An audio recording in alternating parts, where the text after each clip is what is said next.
Welcome back. 2023, as you know, well underway. So we're looking at some of the trends this year when it comes to health, wellness, food, and nutrition with registered dietitian Andrea Hollwegner. Good morning. Good morning. This is like one of my favorite segments to do of the year because we get to talk about all the nerdy nutrition trends happening for the upcoming year. Okay, and we have a lot to get to. Thanks for being in studio, by the way. It's nice to have you back here. Let's talk about brain foods to start. Brain foods, it's all the rage. We call it Nootropics, the research going on in performance, on what's happening for energy and mental health and performance in the brain. So there's a real interest in this topic area. Okay. So we're gonna see things, if I move a little bit over here, like some energy style teas. We're gonna see bars that have caffeine in it to performance enhance our brain, and all sorts of interesting discussions around nutrition for good energy. Okay, and everyone's talking about the cost of food these days. So you've got some budget-friendly trends that we should be seeing. Budget-friendly is absolutely the trend, and for a reason with the rising cost of food. So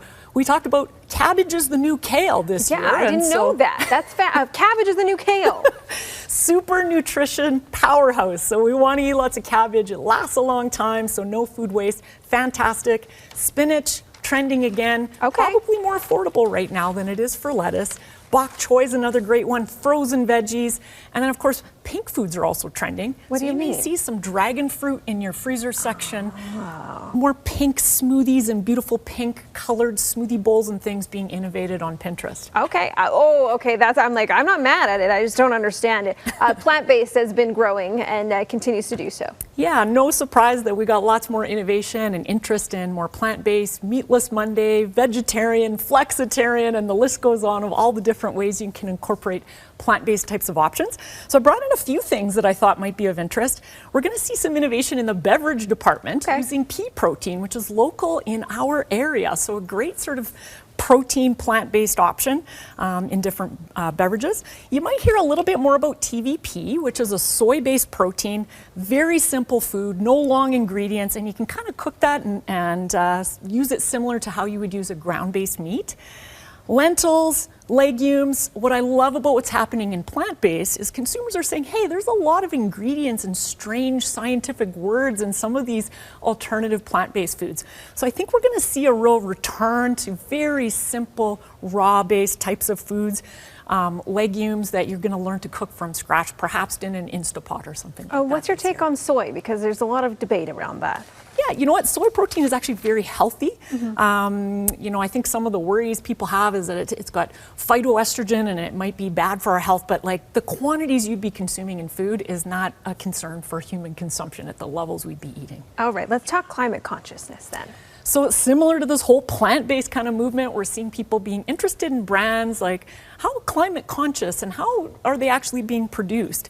And what we're seeing is an interest in what's called upcycling. So for example, when they're making your almond milk and they have an almond kind of pulp that's left over, brands are saying, hey, what can we do with that? And they're going to put that into things like baking mixes, flour things, and start to innovate. How do we use that food waste in what's called upcycling? Well, I like that idea. Okay, and this everyone's talking about alcohol-free spirits, I guess. You bet. So it's like Taco Tuesday at your house, and you're thinking, well, I would really like to have a beer or a cocktail, but it's a weeknight. I probably shouldn't have alcohol.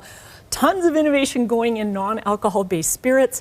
So you're seeing everything from, your gin and tonics to mojitos to all different types of craft local beers. And some of them are not that bad, so I'd encourage you to give them a try. You might be a bit surprised. It's worth a try, right? Okay, what are we going to see else that's trendy this year? Okay, well, let's see, what haven't we talked about here? On this side of the table here, we've got different innovation in grains. And so you might see some more teff, some millet, some amaranth.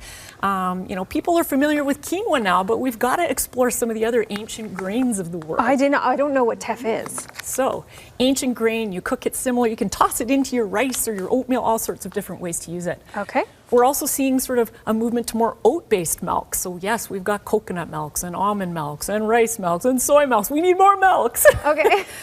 And then you're seeing an innovation. The one box over here is vegetables being infused into pastas. So last year we saw things like black beans and lentils going into pastas.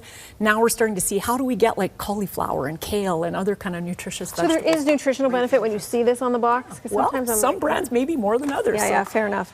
things to try this year. And then, of course, seaweed and green stuff. So I've got a bar there with algae being put into there. So lots of innovation and creativity going on in your standard seaweed snacks. Okay, and I know you have, this is all about self-care too, right? Yes. Like this is all works together, and you are writing, you have this all up on your website? I have a massive deep dive blog for anyone interested in the research and what's going on in food trends. You can go over to my website. It's healthstandnutrition.com. It's right at the top of the blog there for you to grab all the tips. We can nerd out with Andrea Holwagner, as she says. Thank you for this. This is a very insightful, very good display. And again, nice to have you back in the studio. So thanks for being here. For more information, again, healthstandnutrition.com is the website.